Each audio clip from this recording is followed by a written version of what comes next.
Baik, bismillahirrahmanirrahim. Assalamualaikum warahmatullahi wabarakatuh. Sebelum kita memulai materi yang nanti Bapak akan sampaikan, terlebih dahulu Bapak akan perkenalkan diri dulu. Ya, perkenalkan diri dulu. Nama Bapak adalah Imah Cahyadi. Ya. Jadi Bapak asli orang Ujung Teja. Dan di sini Bapak mengajar mata pelajaran menata produk.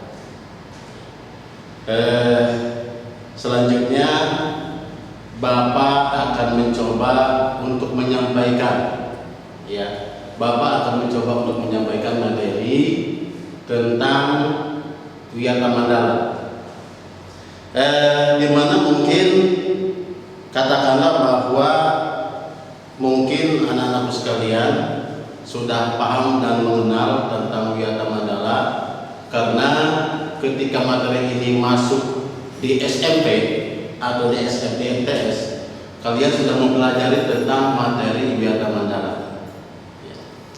Nah, Bapak akan mencoba menjelaskan tentang apa sih Wiyata Mandala itu. Wiyata Mandala adalah, kalau secara harfiah itu memang adalah wawasan Wiyata Mandala dapat diartikan sebagai pandangan atau sikap hidup, ya, pandangan atau sikap hidup yang mendalam terhadap sekolah sebagai lingkungan pendidikan, ya. Nah, di sini adalah bagaimana ketika kita memahami tentang teori Wiyata Mandala ini, sudahlah tentu bahwa sikap yang harus kita miliki adalah bagaimana kita mencoba untuk menguasai dan coba untuk mengerti dan coba untuk memahami tentang bagaimana ketika kita masuk ke dalam sebuah lingkungan sekolah, kita harus terjun dan kita harus menyadari dan melihat situasi dan kondisi di dalam lingkungan sekolah tersebut. Ya. Nah, lingkungan sekolah yang harus dipahami secara mendalam bukan saja lingkungan secara fisik, ya, tetapi juga lingkungan secara sosialnya. Nah, kalau kita lihat lingkungan secara fisik itu adalah bagaimana kita melihat kondisi bangunan, ya, kondisi bangunan, entah itu mungkin ruang perpustakaan, ruang kantor, atau mungkin ruang guru dan lain sebagainya, atau ruang kelas. Nah, ini adalah bagian dari lingkungan fisik yang berada di lingkungan sekolah. Selanjutnya adalah aspek sosialnya. Nah, ketika lihat kita mungkin terjun dalam sebuah dunia pendidikan, masuk ke dalam lembaga sekolah, maka antara dunia sosial yang berada di sekolah dan dengan di masyarakat itu berbeda. Ya, dimana kalau di sekolah itu ada aturan yang mengikat. Ya, bagaimana aturan mengikat? Ketika kita masuk dalam sebuah sekolah, masuk dalam lingkungan sekolah, maka itu harus ada aturan, tata tertib, ya, dan juga adat atau mungkin aturan yang harus kita pahami dan kita jalankan. Kalau kita melanggar aturan sebagai siswa, maka jelas kita akan kena sanksi atau hukuman. Ya, nah seperti itu. Artinya kita bisa memahami dalam lingkungan aspek sosial di lingkungan sekolah. Ya, di samping itu juga kita bergaul dengan berbagai macam karakteristik orang, bergaul dengan berbagai macam orang yang memang punya sifat, watak, dan kebiasaan yang berbeda. Nah, untuk selanjutnya, arti dan makna wawasan Wiyata Mandala. Ya. Nah, seperti yang sudah diketahui bahwa anak-anak sekalian, arti dan makna wawasan Wiyata Mandala. Wawasan, apa sih wawasan? Ya, mungkin kalian juga sudah umum mendengar kata wawasan. Ya, wawasan adalah suatu pandangan atau sikap yang mendalam terhadap suatu hakikat. Ya, sehingga wawasan itu haruslah dimiliki oleh setiap kita sebagai individu, apalagi kalian sebagai siswa. Senantiasa memiliki wawasan yang cukup banyak, yang luas, yang dimana wawasan itu adalah dapat mengantarkan kita ke hal-hal yang bersifat baik positif ataupun negatif. Dengan wawasan tersebut kita bisa jadi paham, tahu tentang ilmu atau hal-hal Wiyata, apa itu wiyata? Ya, wiyata adalah diartikan dengan pendidikan. Artinya bahwa pendidikan dalam sebuah pendidikan formal itu wajib kita ikuti. Ya, sama pendidikan non formal juga. Pendidikan formal itu ada aturan yang mengikat, yang di dalamnya itu ada sebuah sanksi, ada sebuah hukum yang memang di situ bisa dikatakan tegas, lugas, dan harus ditaati hukum tersebut atau aturan tersebut. Ya, nah, pendidikan itu pendidikan formal, ada pendidikan non formal. Pendidikan non formal adalah pendidikan di tengah-tengah masyarakat. Ya, nah kita dalam hal ini adalah bagaimana ketika bergaul dalam situasi di masyarakat, bergaul di lingkungan masyarakat, pasti ada aturan, norma yang berlaku dalam sebuah masyarakat. Ya, norma apa? Biasanya yang ada dalam masyarakat itu adalah norma sosial. Bagaimana sifatnya? Tidak terbatas. Sanksinya lebih tegas, sanksinya lebih kejam daripada sanksi yang memang ada norma tertulis. Ya. Selanjutnya adalah mandala. Ya, bukan mandala kriminal dirangkas, bukan. Ya, tapi di sini adalah mandala dalam arti tempat atau lingkungan. Ya. Jadi dalam arti tempat atau lingkungan. Tempat di mana? Tempat sekolah. Lingkungan mana? Lingkungan sekolah. Ya. Nah, artinya sebuah lingkungan itu akan membentuk karakteristik seseorang. Kita sebagai siswa, Bapak sebagai guru. Ya, nah seperti itu. Nah, lingkungan akan membentuk sebuah karakter dan akan membentuk sebuah imajinasi atau mungkin semacam karakter dari masing-masing individu ketika dalam memahami sebuah kehidupan. Nah, jadi boleh kita simpulkan bahwa jadi wiyata mandala itu adalah sikap saling menghargai. Ya, menghargai bagaimana? Menghargai terhadap teman, menghargai terhadap guru, menghargai terhadap orang yang lebih tua dari kita, atau mungkin kalian sebagai adik kelas atau kelas sama-sama saling menghargai. Dan bertanggung jawab terhadap lingkungan. Bagaimana kita menjaga lingkungan yang berada di sekolah kita sebagai tempat untuk menuntut ilmu. Sebagai tempat menuntut ilmu, kita harus kelola, tanggung jawab.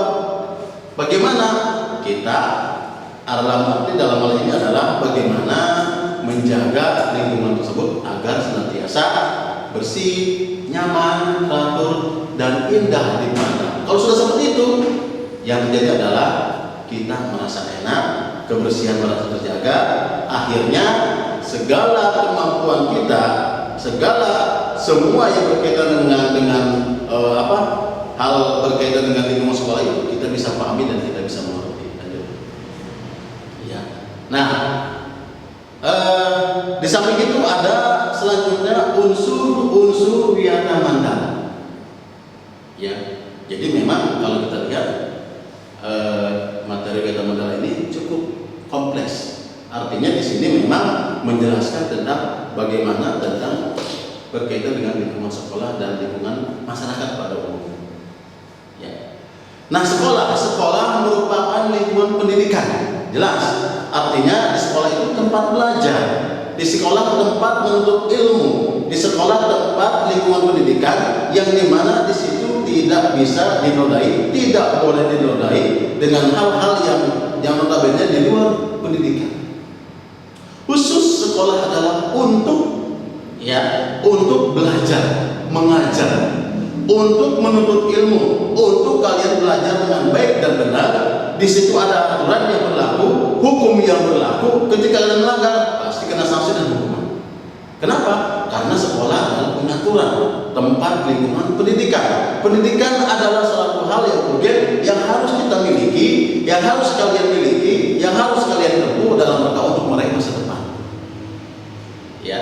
Nah, di samping dari unsur-unsur wiyata mandala dalam sekolah, ada juga kepala sekolah. Ya. Nah, kepala sekolah ini adalah sebagai pimpinan tertinggi yang berada di lingkungan pendidikan dalam suatu instansi sekolah. Nah, bagaimana? Mempunyai wewenang bagaimana? Mempunyai wewenang dan tanggung jawab atas penyelenggaraan pendidikan di lingkungan sekolah. Jadi kepala sekolah itu dia mengayomi, ya, dia bertanggung jawab terhadap lingkungan pendidikan yang dia pimpin, ya, termasuk kalian sebagai siswa tanggung jawabnya siapa? Kepala sekolah, di samping guru juga, ya. Tetapi pucuk pimpinan tinggi adalah kepala sekolah, di mana di situ mengayomi, bertanggung jawab terhadap satuan pendidikan yang berada dalam lingkungan sekolah tersebut, ya. Nah, kepala sekolah juga dibantu oleh perangkatnya, ada lokasi kurikulum, lokasi kesiswaan, lokasi sarana, ya, dan lain sebagainya. Di samping itu juga ada pembantu teknis, ada tata usaha, dan juga ada kaprok. Mungkin kalau di SMA itu ada jurusannya masing-masing. Ada di sini misalkan di MIPA, ya, ada jurusan penjualan, akuntansi, dan juga multimedia.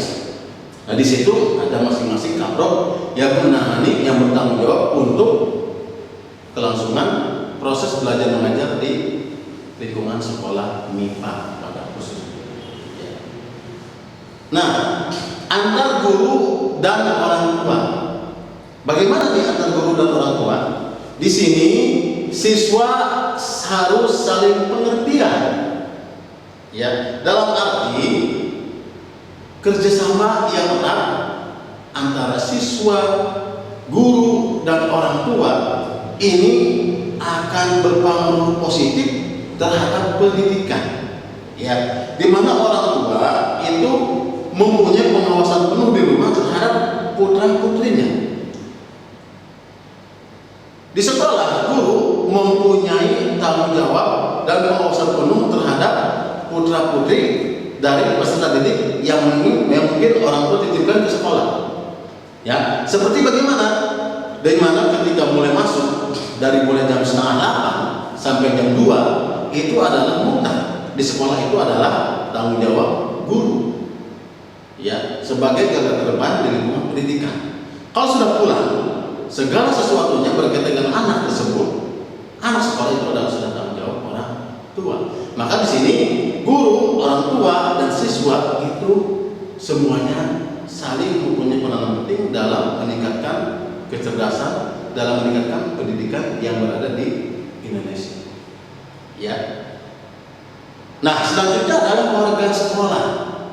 Ya, warga sekolah di dalam maupun di luar itu dalam sekolah harus menjunjung tinggi martabat dan citra guru. Nah, kalian ketika mau mungkin dalam proses belajar mengajar jelas harus menjunjung citra guru, hormat, taat, dan harus senantiasa mengerjakan perintah apa yang dikerjakan oleh seorang guru. Ya, nah seperti itu. Misalnya ada PR dikerjakan, ya, ada tugas dikerjakan, ya. Ketika memang guru menyuruh hal-hal yang sifatnya positif, kerjakan, lakukan. Itu adalah sebuah sarana pendidikan, adalah ilmu pengetahuan yang harus kalian laksanakan, yang harus kalian kerjakan dalam rangka untuk apa? Membangun mental dan menambah wawasan keilmuan kalian sebagai siswa. Baik, materi selanjutnya adalah Bapak akan mencoba menjelaskan tentang fungsi sekolah.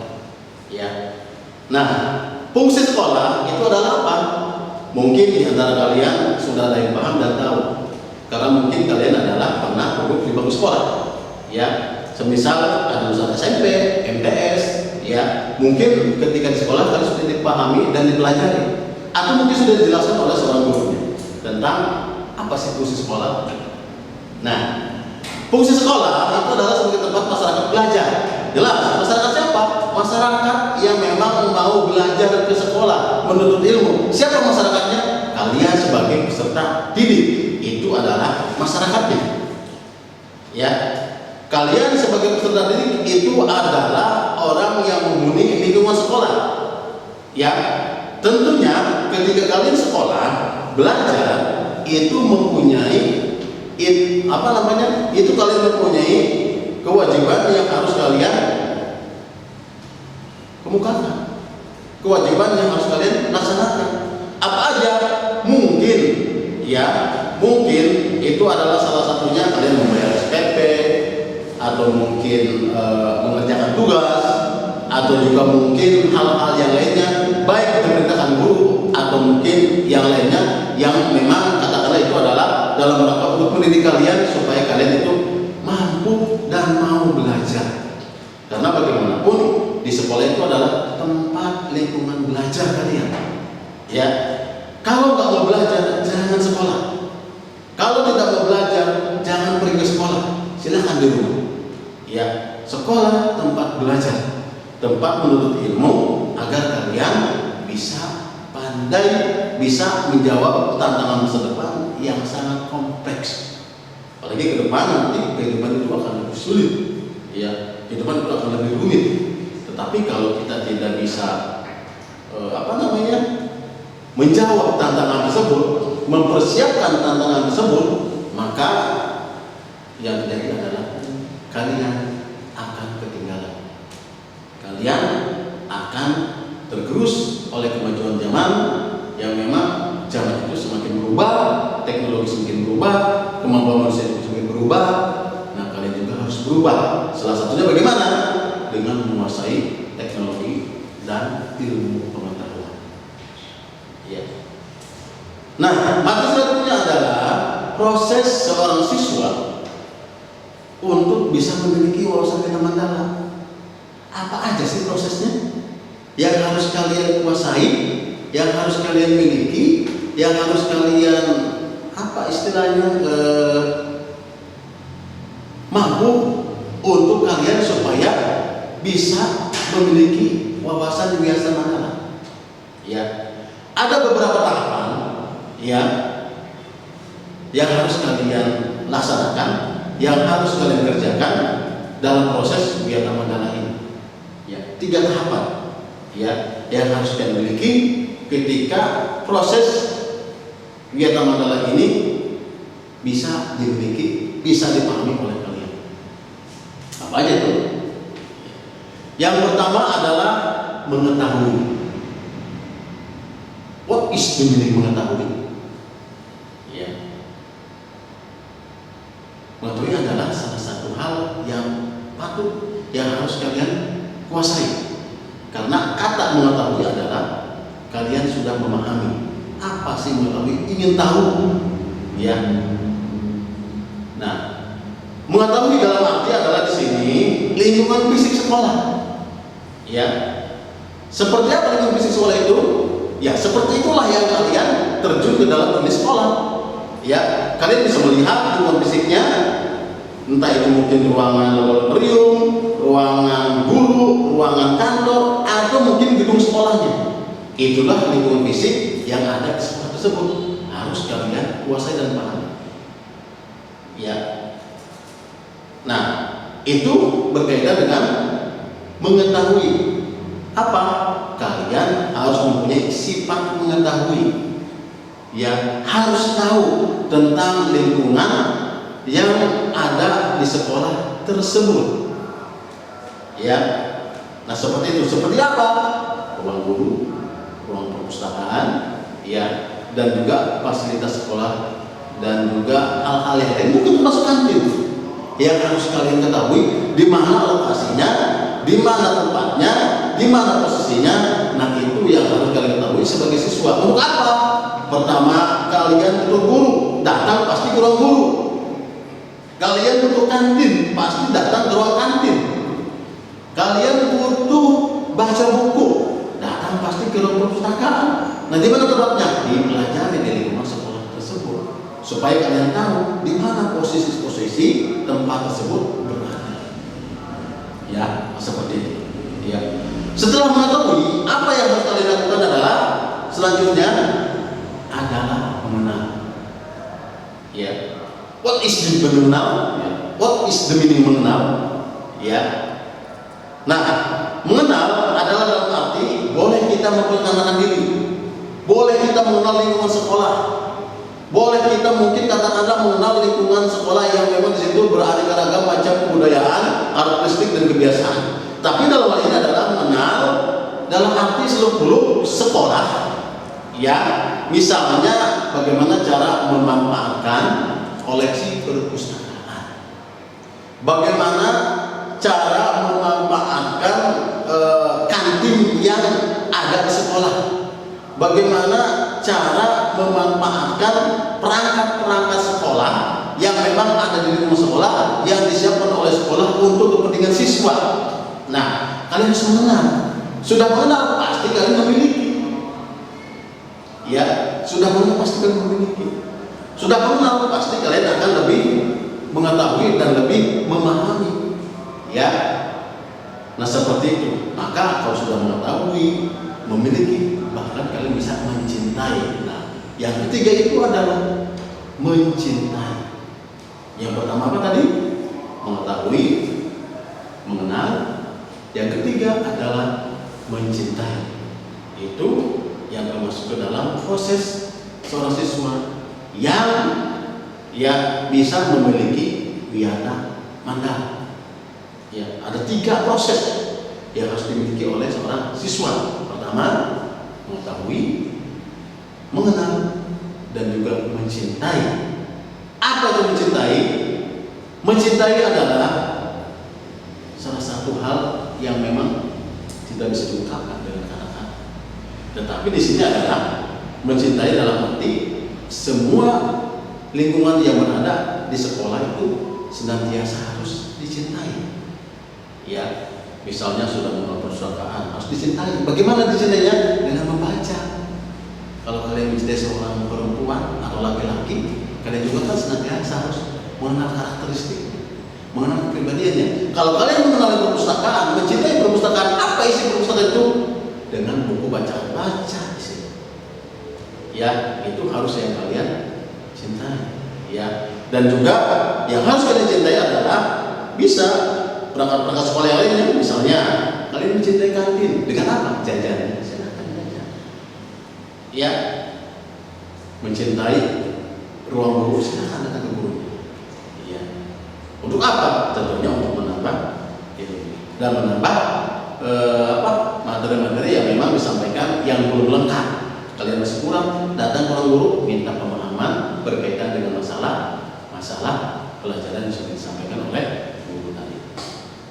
Selanjutnya, ya, peran siswa dalam wawasan wiyata mandala. Ya, ternyata wiyata mandala ini begitu penting dan urgen bagi siswa, sehingga dalam materi wiyata mandala ini ada peranan siswa. Peran siswa yang memang di situ bisa terwujud dalam wawasan wiyata mandala. Bagaimana peran siswa itu? Yang pertama adalah dalam sekolah. Ya, nah, dalam sekolah seperti apa? Menjaga kebersihan, ya, mentaati tata tertib, jelas. Sampah dibuang kepada tempatnya. Tata tertib dibuat adalah untuk mengatur siswa. Bayangkan, andai kata di sekolah tidak ada tata tertib, seperti apa sekolah? Seperti pasar. Ya, nyelonong kesana kemari tidak ada aturan. Ya, tetapi untuk di sekolah ada tata tertib, sehingga tata tertib itu bisa mengatur kehidupan sekolah, bisa mengatur kehidupan siswa, sehingga siswa tidak seenake dewe. Ya, siswa terkumaha aing, tapi siswa ada aturan main yang ada dalam lingkungan sekolah yang harus diikuti oleh siswa. Ya, nah, hormat terhadap guru. Jangan sampai guru jadikan teman, apalagi dijadikan pacar, bahaya. Ya, nah itu hormat terhadap guru. Guru itu digugu dan ditiru. Hormatilah dia sebagai pahlawan tanpa tanda jasa yang memberikan ilmu, yang memberikan transfer pengetahuan kepada kalian, ya, supaya kalian bisa pandai dan pintar. Maka salah satu bentuk yang wajib yang harus kalian lakukan adalah menghormati guru. Guru dijadikan kabogoh, pangan, neraka. Ya, nah, bertegur sapa dengan guru. Nah, ketika bertegur sapa dengan guru ada aturan. Beda antara tegur sapa dengan guru dengan tegur sapa dengan teman. Ya, ada aturan. Ada aturan lain. Bagaimana dengan guru? Ada adabnya. Misalnya kalian bertegur sapa dengan guru, ya mungkin panggil dengan kata-kata yang sopan santun. Beda dengan teman kan? Seperti itu. Ya. Nah, selanjutnya adalah terhadap sesama teman. Nah, ini kalian di lingkungan sekolah itu pasti punya di lingkungan tersebut, ketika lingkungan tersebut itu memang ada aturan main dengan temannya. Bagaimana aturan mainnya? Pertama, kalian harus saling menjaga. Bagaimana saling menjaga? Menjaga hatinya, menjaga perasaannya, ya, menjaga dirinya, menjaga siapa? Menjaga teman kalian. Ya, supaya apa? Supaya tidak kecewa dengan kalian. Jadi seperti itu. Ya, saling membantu dalam kesulitan. Nah, ketika teman kalian di konsultan itu ada kesulitan, bantu sudah membantu kalian. Jangan sampai ketika teman kalian ada kesulitan, kalian bisa melihatin aja, melongo aja, tetapi tidak membantu. Padahal kalian mampu untuk membantu. Nah, maka ketika seperti itu, kalian membantu kesulitan teman itu adalah bagian dari norma, bagian dari akhlak yang harus kalian miliki ketika memang membantu teman kalian dalam kondisi kesusahan. Nah, seperti itu. Tidak mengejek dan tidak menyakiti hati teman itu adalah salah satu tempat atau sarana untuk menjaga teman kalian supaya teman kalian itu bisa akur dengan kalian. Ya, bisa saling menghormati, menjaga perasaan dan juga menjaga hal-hal yang tidak diinginkan. Ya, biasanya kalau sudah kata-kata jorok keluar akan terjadi keributan. Nah, ini nih yang tidak diinginkan. Ya, nah seperti itu. Ya. Terhadap lingkungan sekolah, meliputi apa aja? Semua kegiatan yang diselenggarakan, ya termasuk ekskul yang berada di sekolah itu kalian harus ikuti dengan sepenuh hati. Ya. Jangan sampai kegiatan sekolah tidak diikuti. Kenapa? Karena itu adalah bagian untuk mendidik kalian supaya kalian mempunyai wawasan tambahan. Dengan kegiatan ekskul yang tadinya tidak bisa voli, bisa voli. Yang tadinya tidak bisa basket, bisa basket. Yang tadinya tidak bisa bola pingpong, bisa bola pingpong. Ya. Yang tadinya mungkin tidak bisa pencaksilat, bisa pencaksilat. Dengan apa? Mengikuti kegiatan ekskul yang ada di sekolah. Karena itu adalah materi atau pemahaman atau mungkin ilmu tambahan yang harus kalian miliki, yang harus kalian kuasai. Untuk apa? Untuk menambah ilmu. Ya. Nah, maka kegiatan ekskul tersebut senantiasa harus diikuti dengan sepenuh hati. Jangan sampai setengah-setengah. Kalau setengah-setengah hasilnya kurang baik, kurang maksimal. Kalau sepenuh hati, insya Allah hasilnya kurang. Ya, menjalankan tugas dengan baik, bersikap ramah selama kegiatan sekolah, dan juga menggunakan bahasa yang baik dan benar di lingkungan sekolah. Jangan sampai ada kata-kata atau bahasa yang keluar dari mulut kalian itu kurang bijak, kurang mampu dipahami, atau mungkin kata-kata yang kalau kata Anda di situ menyinggung atau mungkin ada unsur sara atau unsur-unsur lainnya yang kira-kira kurang bagus untuk dikembangkan. Ya, baik. Oke, lanjut dengan pertanyaan. Sebelum itu, Bapak akan mencoba atau mungkin memiliki slogan SMK MIPA bisa, SMK MIPA bisa, SMK MIPA bisa. Lanjut pada pertanyaan. Pertanyaan ini adalah pertanyaan yang memang Bapak berikan, pasti ada dalam materi yang sudah Bapak sampaikan. Ya. Nah, pertanyaan ini yang pertama adalah siapakah yang menyampaikan yang materi di video ini? Nah, itu pertanyaan pertama. Siapakah yang menyampaikan materi di video ini? Tadi Bapak sudah jelaskan ya. Ya, siapa nama Bapak, alamat dan sebagainya. Tolong kalian isi dengan baik dan benar. Yang kedua, ya. Apakah judul materi yang sudah Bapak sampaikan di video ini? Ya, yang kedua, apakah judul materi yang Bapak sampaikan di video ini? Ya, tadi Bapak sudah menjelaskan judul materi yang ada sebelum tadi Bapak mulai materi. Ya. Yang ketiga, apakah yang dimaksud dengan wiyata mandala? Nah, tadi Bapak sudah sampaikan tentang wiyata mandala. Ya. Nah, selanjutnya sebutkan unsur-unsur wiyata mandala. Ada, tadi sudah Bapak sampaikan dalam video tersebut. Ya, tinggal kalian isi dengan baik dan benar. Terakhir pertanyaan Bapak adalah, ya sudah cukup kalian. Sebutkan dan jelaskan peran siswa dalam wawasan Wiyata Mandala. Jadi sebutkan dan jelaskan peran siswa dalam Wiyata Mandala. Nah, cukup 5 pertanyaan. Silakan dikerjakan. Bapak Iri, Assalamualaikum warahmatullahi wabarakatuh.